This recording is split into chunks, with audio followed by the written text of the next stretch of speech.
একদিন রাতে ছোট্ট গ্রামে আলো আঁধারির মাঝে এক ভূত নামল। তার নাম ছিল বুডো ভূত। সে কাউকে ভয় দেখাতো না, বরং খেলতে ভালোবাসত।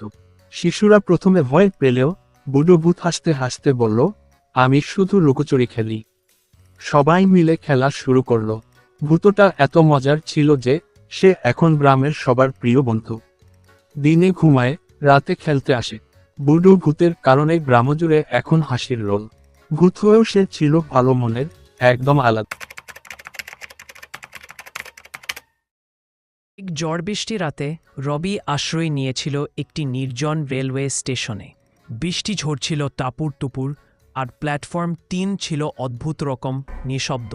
এক বৃদ্ধ সাবধান করেন, মধ্যরাতের আগে চলে যাও, সে বৃষ্টির সাথে আসে। রবি হেসে উড়িয়ে দিল। মধ্যরাতে আলো ঝিমঝিম করতে লাগল।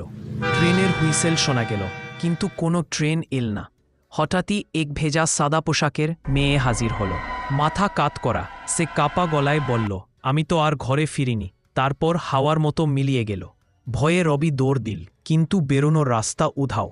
শুধু তার ছাতা পড়ে রইল ভেজা রেল লাইনে। বলে সে এখনও বৃষ্টিতে অপেক্ষা